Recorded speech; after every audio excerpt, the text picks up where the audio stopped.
Eu sou estranho, eu sou novo e me pergunto se você também é. O texto que eu acabei de ler faz parte do poema escrito por um garotinho de 10 anos na época, o americano Benjamin. Ele é portador do TEA, o transtorno do espectro autista. Segundo as Nações Unidas, cerca de 70 milhões de pessoas no mundo têm o diagnóstico do TEA hoje. E é sobre este assunto que nós vamos tratar no programa Diversidade. Eu convidei para o debate o médico e vereador Dr. Antônio Aguiar, que faz parte do Centro de Referência à Criança, no ambulatório que faz esse atendimento aqui em Juiz de Fora, e a fonoaudióloga Ana Cláudia Souto, que também faz um acompanhamento nessa área. É um prazer recebê-los. Prazer, Marisa, prazer poder estar dividindo aqui esse espaço com a Ana e sobre um tema que é da modernidade, né? Apesar de ter já algumas décadas, né, de citações com relação ao autismo, ele vem se tornando cada dia mais atual. Nós temos uma série de fatores hoje que têm interferido nisso, e essa possibilidade que a TV Câmara dá de levar para a sociedade, né, uma conversa mais aberta, mais franca sobre esse tema, para inclusive desmistificar muitas coisas que cercam, né, essas pessoas, é bastante interessante, e eu espero que a gente consiga aqui, eu e a Ana, levarmos uma boa condição de argumentação.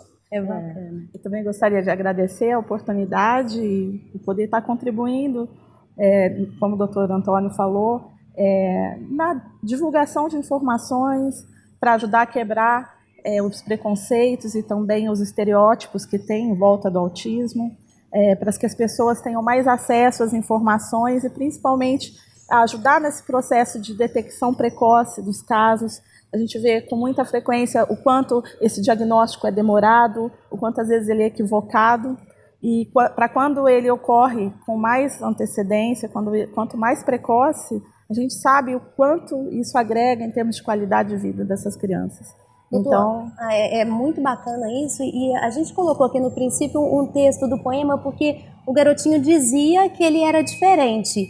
O que acontece do ponto de vista neurológico com um autista que o faz ser diferente? Dentro da cabeça, o que acontece, doutor, se a gente consegue explicar? Eu sempre tento mostrar para as pessoas que o que acontece mais ou menos com o autista, por exemplo, nós estamos aqui num cenário, gravando um programa, a gente está ouvindo, por exemplo, pássaros, tem a luz, movimento de automóvel, movimento das pessoas que estão aqui, ou seja, nós recebemos uma gama de estímulos sensoriais, olfatórios, de toda a ordem, e nós conseguimos organizar todas essas informações e conseguimos manter, por exemplo, um foco na nossa discussão. O que o autista tem, basicamente, é um problema com relação a isso, né? Quando ele recebe todos esses estímulos sensoriais, ele às vezes ele não consegue, ele entende muito bem, ele sabe aquilo que está chegando até ele, mas ele às vezes tem dificuldade de organizar esses estímulos, e isso cria uma certa angústia, um certo estresse pela não compreensão, pela não organização, e isso é estereotipado, vamos dizer assim, com aqueles sintomas que são característicos, né, dessas pessoas. E a Ana disse aqui muito bem, o importante é que quanto mais precocemente a gente percebe essas alterações, eu às vezes até não me preocupo muito com o diagnóstico inicial, dizer se a criança tem o autismo ou não. A gente, às vezes, no primeiro momento, às vezes até, né, Ana, identificar o que falta e oferecer isso o mais rapidamente possível para a gente poder aproveitar a neuroplasticidade, que é importantíssima e de muita propriedade para essas crianças nos primeiros anos de vida, principalmente nos 2 primeiros anos. Sim, é muito bacana que quando a gente fala um transtorno do espectro, o que isso quer dizer na prática? São vários diagnósticos? Como a gente explica a questão de ser um espectro, doutor? O TEA, na verdade, é um agrupamento de situações clínicas onde você inclui, inclusive, o autismo, de outras entidades que apresentam aquelas alterações que são visíveis no autismo. E hoje, né, nós podemos, muita tranquilidade, dizer que existem, por exemplo, grupos de componentes genéticos, né, que têm na base, né, alterações que prejudicam o neurodesenvolvimento dessas crianças, às vezes vem com deficiência cognitiva associada, e clinicamente a gente percebe que essas crianças têm esse desajuste, né? Eu sempre também cito um exemplo, a síndrome de Down, né? 20 a 30% das crianças que têm síndrome de Down, elas podem apresentar TEA, mas dificilmente uma pessoa diz que uma criança com síndrome de Down, né, Ana, seja autista, porque ela tem um fenótipo, ou seja, aquelas características externas que caracterizam ela como síndrome de Down. Mas e, por exemplo, uma menina que tem uma síndrome de Rett, ou um menino que tem uma síndrome do X frágil, que também hoje nós sabemos que as meninas podem apresentar, eles não têm esse fenótipo tão exteriorizado, e aí é preciso uma investigação maior. Esse agrupamento, né, de pessoas, né, problemas da modernidade, o uso de telas, por exemplo, eletrônicas, né, computador, celular, tem um trabalho publicado agora em novembro de 2018 no Medline, que é um trabalho que foi feito na Ásia, onde o uso de tecnologia é muito alto, e eles mostram que há alterações, por exemplo, de substâncias de neurotransmissores importantes, como o GABA, e substâncias que são precursoras, por exemplo, da melatonina, que é muito importante para o ciclo circadiano, para o sono, que é muito importante para a nossa saúde cerebral e comportamental. Então, assim, esse espectro ele precisa ser visto desde a concepção, a história familiar, o ambiente e etc., mas também já na vida moderna, né, com outros elementos que estão produzindo, talvez já por uma predisposição também, essas alterações, não é, Ana? E uma coisa que eu vejo também, quando a gente fala em termos de espectro, até para as famílias eu acho importante essa visão do espectro.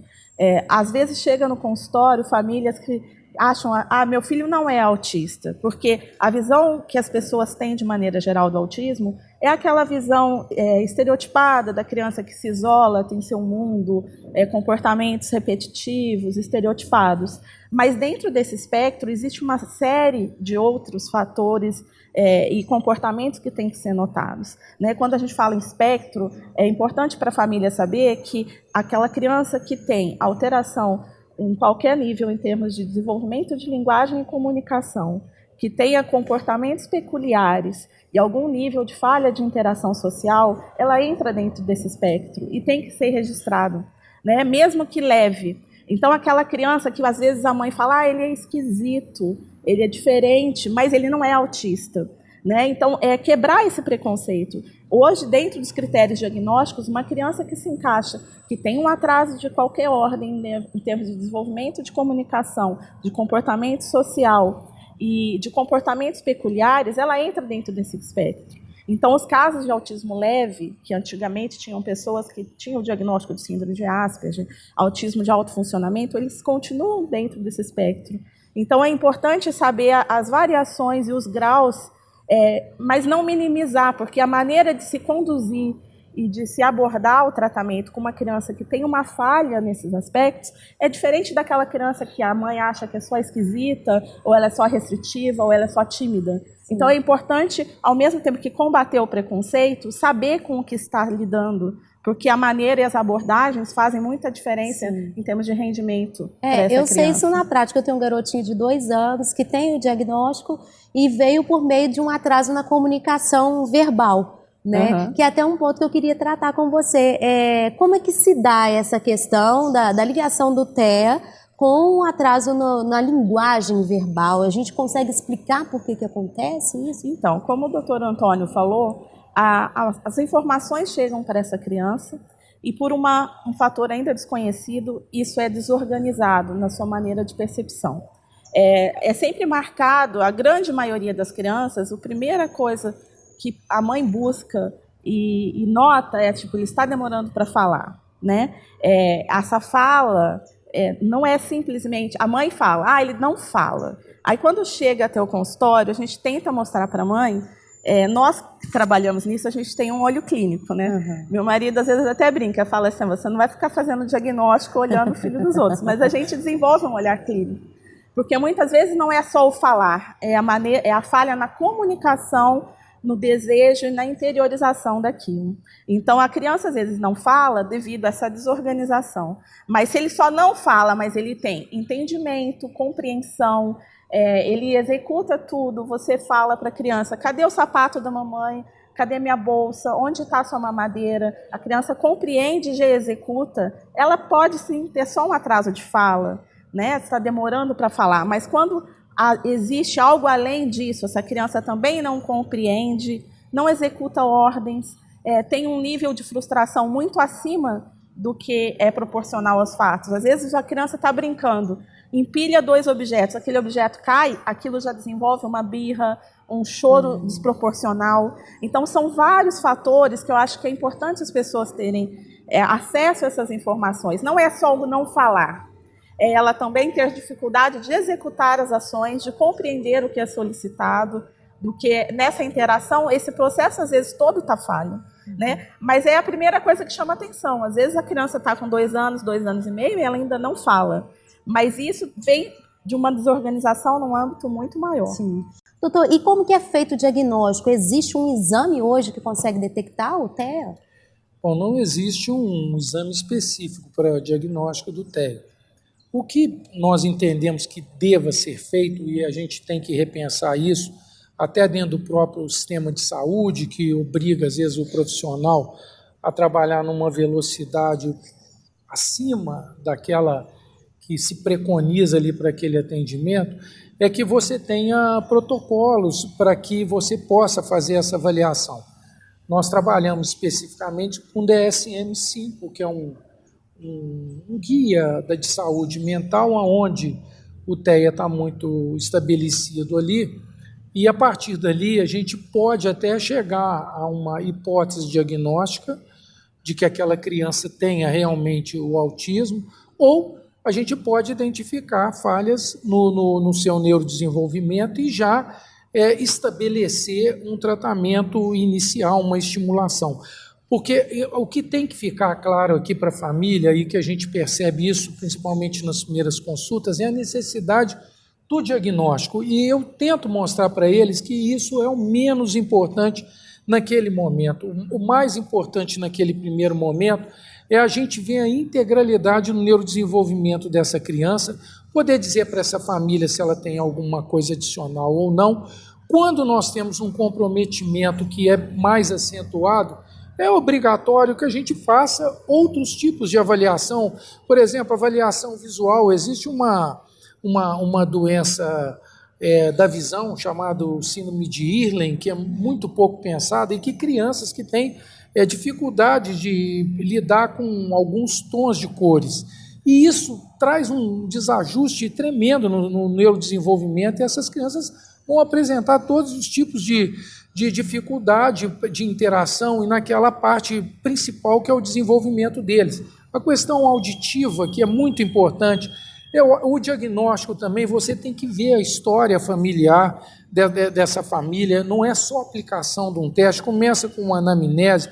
Essa família tem distúrbios de ordem mental na família, que isso é bastante significativo para a gente poder valorizar uma criança.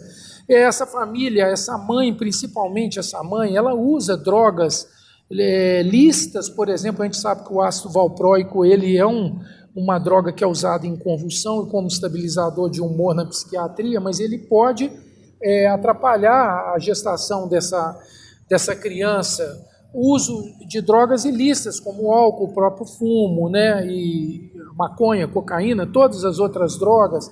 Com o que essa pessoa trabalha, o nível de radiação. Hoje nós não podemos estabelecer qual que é o nível, por exemplo, de influência que telefone, computador, né, tem com relação à nossa saúde. Assim, desenhar, né, fazer um desenho, o estado emocional dessa mãe. A gente sabe que o estresse psíquico é um fator também que vai alterar a produção de algumas substâncias, de citocinas, de neurotransmissores, e que vão interferir nesse neurodesenvolvimento. Então, o diagnóstico, na verdade, ele é um conjunto de ações que deve começar numa boa anamnese, que deve ser estabelecido através de um protocolo que é um questionário que a gente conversa com os pais e a gente vai pontuando essas situações para ver qual que é o nível de comprometimento que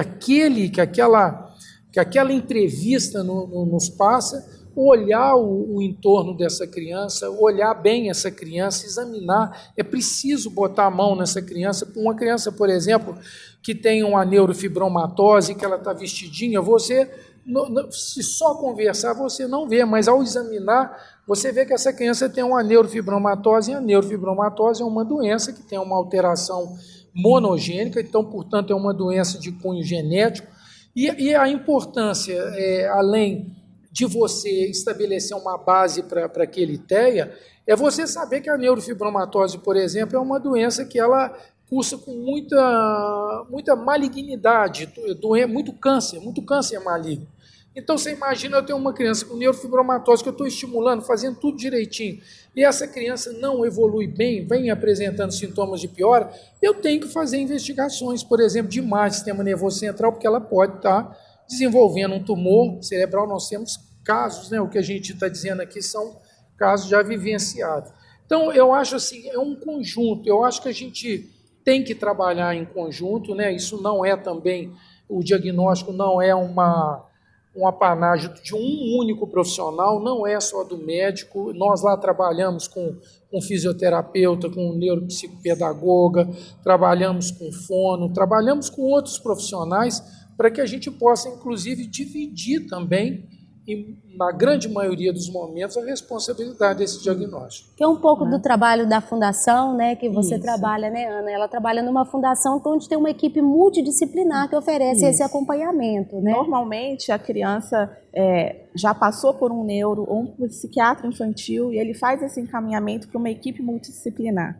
E aí ela vai passar, né, dentro dessa equipe para fazer a avaliação de várias funções, a comunicação, os aspectos comportamentais, os aspectos de aprendizagem, porque, como o doutor Antônio falou, é importante dividir essa responsabilidade. O que acontece muitas vezes, esse discurso das mães e que gera um sofrimento, as mães falam, o pediatra falou que é assim mesmo, cada criança tem seu tempo, falou, meu marido demorou para falar, e aí a gente ficou esperando. Isso e agora a gente ouve muito na escolinha, né? Toda criança demora a falar, e às vezes, como você disse, fazendo uma checagem de outros pontos, pode ser que não seja só um atraso nessa fala. fala. Né? Então é importante esses protocolos, a gente fala o rastreio, né? Rastrear componentes que são diferenciais de um atraso simples, né? ou uma falha de comportamentos. A criança, realmente ela tem comportamentos, mas são reforçadores de alguns aspectos familiares, ou é uma doença realmente, né, uma perda auditiva, ou alguma outra coisa mais séria, ou não. Porque, como o doutor Antônio disse, não existe um exame único, né? Às vezes a mãe fala, o neuro pediu o eletro, deu normal. Isso não é indicativo de não tem nada. Né? Por isso que é importante fazer esse rastreio, seguir esses protocolos, para ter um olhar muito atento a esses pontos, para uma dificuldade não passar despercebido e ficar perdendo esse tempo. Vamos aguardar, cada criança é única, a gente sabe disso, mas esse olhar atento é muito diferencial. Sim. E tem um detalhe acrescentando a fala da Ana, você está falando aqui, Ana. Nós estamos falando aqui do autismo em crianças. Os autistas, principalmente aqueles autistas de baixa necessidade de cuidado substancial, que são autistas que se desenvolvem, existem médicos, engenheiros, profissionais liberais. Os adultos que estão no mercado de trabalho, né, doutor? Eu queria falar sobre esse tema. Os autistas envelhecem, e aí é muito interessante, a gente já tem identificado famílias em que o filho tem o espectro, e o pai, quando você começa, ele começa a falar, e é muito engraçado, porque a mulher fala, doutor Antônio, ele é assim, se eu falar na minha casa, e ele recebe o senhor, o senhor senta lá, começa a conversar, de repente ele levanta, vai embora pro quarto, vai dormir, ele não dá boa noite, ele não pede licença, nem nada, e ele acha isso a coisa mais normal do mundo, e ele relata coisas da infância dele, que são surpreendentes, né? São coisas que você atesta ali que aquela pessoa, e são pessoas muito inteligentes, né? Eu tenho pacientes, por exemplo, que fazem gestão de recursos humanos, mas, por exemplo, vai para uma reunião. O tema é, por exemplo, o aumento de salário. Se você chegar lá e fizer mas se você mudar o assunto, ele não consegue dar condução, né? E perde o chão ali, perde o chão. Então, assim, a gente tem que também projetar esse olhar para outras faixas etárias, né? Nós precisamos conhecer melhor essas pessoas.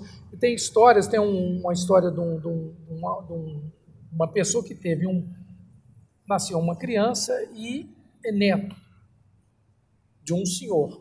E aí, quando viram que o menino tinha o transtorno do espectro autista, a avó diz assim, mas ele é o seu avô, quer dizer, o senhor constituiu família, teve todo mundo, foi bom profissional, e era tido como uma pessoa meio diferente, meio difícil, né? Era como ele era visto. Ele era autista. E isso tem um fator assim, importante a ser registrado, porque principalmente quando esses adultos já estão estabelecidos, têm um sucesso profissional, às vezes pode incorrer o erro de falar, mas eu tive sucesso, meu filho não tem nada, olha como eu estou. Mas aí a gente sempre pontua, mas isso foi a base de algum sofrimento. Em alguma fase aquilo foi penoso, foi difícil, às vezes ele ficou excluído de um grupo. As coisas, ele chegou no sucesso, ele teve o êxito, mas aí a gente sempre pontua isso para os pais e para as famílias. Ninguém está dizendo de que seu filho não vai chegar lá, que ele não vai conseguir. Mas se isso pode ser mais simples e mais fácil, por que a gente não vai proporcionar isso a ele? Eu acho que a própria questão da qualidade de vida, por exemplo, uma pessoa que recebe ou consegue fazer um diagnóstico do autismo na maioridade, às vezes vai dar qualidade de vida para ele, para o parceiro dele, para as pessoas que estão próximas, né, doutor? Família, colega de trabalho, porque são pessoas que não tiveram diagnóstico, não fizeram a terapia, mas hoje tem isso e pode fazer. Tem um trabalho que foi publicado no Pediatrics em novembro de 2018, quer dizer, um trabalho até muito recente, que ele mostra que famílias onde você tem baixa escolaridade e às vezes até uma condição econômica pior, é onde você vai ter os maiores entraves ao desenvolvimento. Eu acredito que a questão financeira pela possibilidade de você acessar mais rapidamente serviços, terapias, né? Você poder ampliar mais a abordagem dessa criança. E a questão da escolaridade é que a baixa escolaridade traz para o indivíduo uma dificuldade dele próprio se entender dentro desse contexto e dele produzir movimentos dentro disso. Então, um pai, uma mãe que não tenha essa condição, ele acaba tendo um retardo maior de investimento na criança. Então, eu acho também que é o nosso papel, e essa é uma preocupação que a gente tem lá no serviço, que é de conversar abertamente com essas famílias e tentar oferecer para elas o maior nível de informações possíveis. Se eu for falar em genética no autismo, que é um tema que eu acho que vai, dentro de pouco tempo, ele vai tomar muito espaço com relação a esse segmento, eu tento mostrar para ele o seguinte: você não precisa ser médico, você não precisa ser geneticista para entender o que eu vou te falar aqui. E aí a gente encontrar uma linguagem que seja acessível, mas é preciso que a gente tenha um esforço também muito grande de difundir essa informação, principalmente nesses setores que já existem, trabalhos que já identificam uma dificuldade natural de investimento nessas crianças. Sim. É essa que eu queria aproveitar, que o senhor vereador abordar essa questão do poder público. Como a gente sabe que recentemente conseguiu-se, no atual governo, incluir para que fosse feito o censo dessas pessoas, o que eu acho que já é importante para estabelecer política pública, né, doutor? Como que tem sido essa relação do autismo na questão da saúde pública? Eu sou servidor público há quase 35 anos que eu sou no serviço público. Eu entendo que os investimentos que existem na saúde pública, eles acontecem muito de forma macro, né? Quem está em cima fazendo gestão, ele olha a vacinação geral, a desnutrição, mas o foco no refino, às vezes, da assistência ele às vezes não é bem visto pelos gestores, porque isso significa que você vai ter que fazer investimento. Eu dou um exemplo. Por exemplo, o autismo. Hoje, crianças que têm transtorno no neurodesenvolvimento, se fosse possível, como é feito em países desenvolvidos, a gente deveria ter, no mínimo, um ARRAI, que é um exame em que eu estudo um processo no DNA dessas crianças e busco mutações hoje associadas já a transtornos do neurodesenvolvimento, não obrigatoriamente no autismo somente. Pô, isso é um exame que é caro e o poder público foge disso, ele não quer entrar nessa seara. Até os planos de saúde têm criado algum tipo de dificuldade. O que, por exemplo, a Fiane faz, o que a Ana faz, são mais de 20 anos, né, de dedicação, quer dizer, pegar uma causa, investir nela, como nós temos instituições aqui também voltadas para a síndrome de Down, também dentro, como a LAI, por exemplo, acabam sendo frutos de grupos, de pessoas que abraçam aquilo ali, levam, que é a nossa realidade no serviço público. A gente hoje tem tentado colocar profissionais lá, principalmente da área médica, que a gente tem um pouco mais de dificuldade de pessoas. Hoje nós temos uma pediatra aqui que está acompanhando lá o serviço, que está indo muito bem, que é a doutora Silvia Toscano. Quer dizer, isso é um alento para a gente que o serviço vai ter continuidade. E nós lá enfrentamos as mesmas dificuldades que os pais enfrentam, porque nós não temos todas as facilidades para ter acesso àquilo que a gente precisaria em termos de investimento. Só para a gente pontuar aqui finalmente esse assunto, eu vou dar um exemplo. A gente tem lá um centro de estimulação de fisioterapia, muito bem feita pelo Sérgio, que é um pai de um rapaz com síndrome de Down, e o Sérgio é extremamente dedicado ao trabalho. Nós já destinamos recursos nossos de verba parlamentar para mudar essa sala, para fazer investimento de material para que ele possa trabalhar todas essas questões, e a gente não consegue aquilo que a gente vai, vota, aprova, você não consegue fazer com que o poder público vá lá e monte a estrutura dentro do serviço público. Então, eu acho assim, usando de sinceridade, eu também não fico preso a essas dificuldades, as dificuldades a gente vai passando por cima, porque o mais importante é a gente trabalhar a criança e também mostrar para eles que dificuldades temos também, mas ainda estamos distantes de um modelo de um envolvimento ideal do serviço público com relação a esses segmentos que ainda são minorias dentro da sociedade. Sim. É importante a gente trabalhar isso, porque também a sociedade não pode cruzar os braços e ficar só refém do poder público, né? Foi muito bem citado. A gente tem que se mobilizar. E Juiz de Fora tem muito isso, né? As fundações, as pessoas fazem acontecer.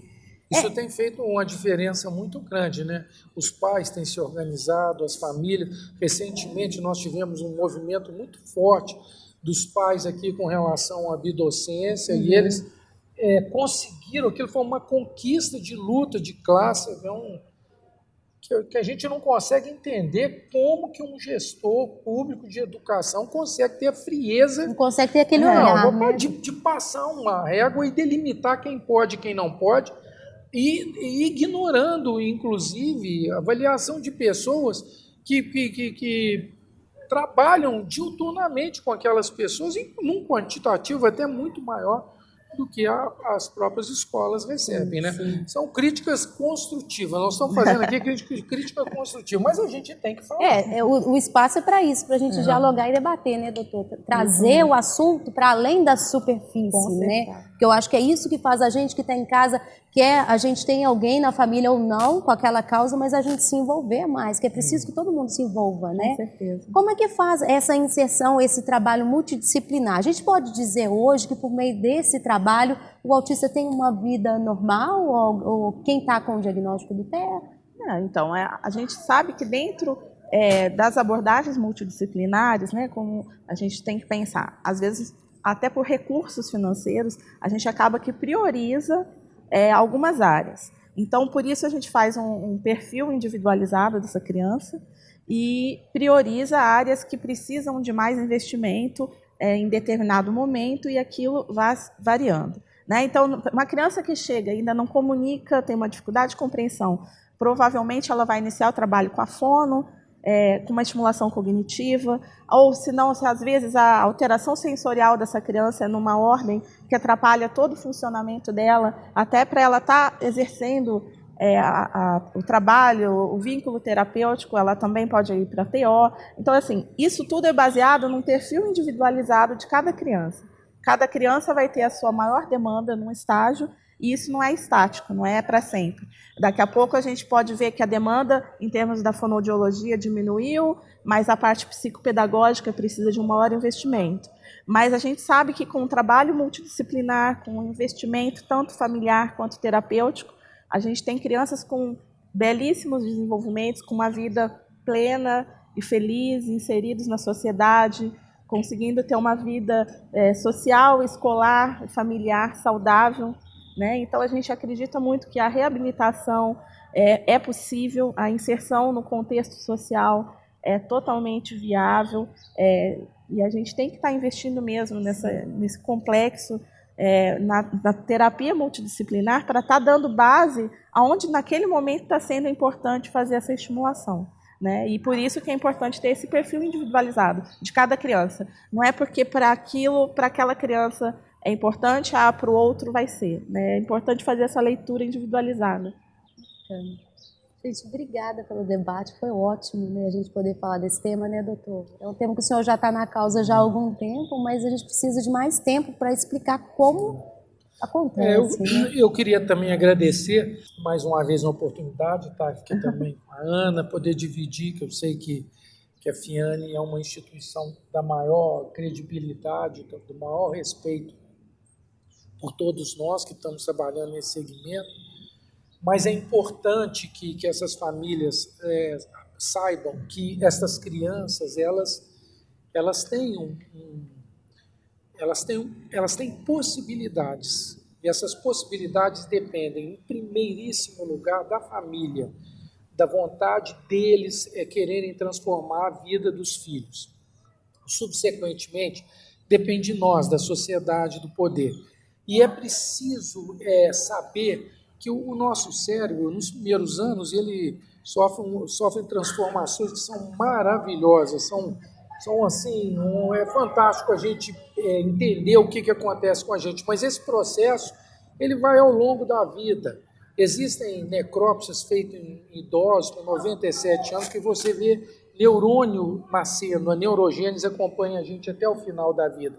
E em cima dessa possibilidade que a vida nos permite, uma possibilidade biológica, é que nós devemos unir forças e que nós devemos não medir os esforços e avançarmos muito em cima disso.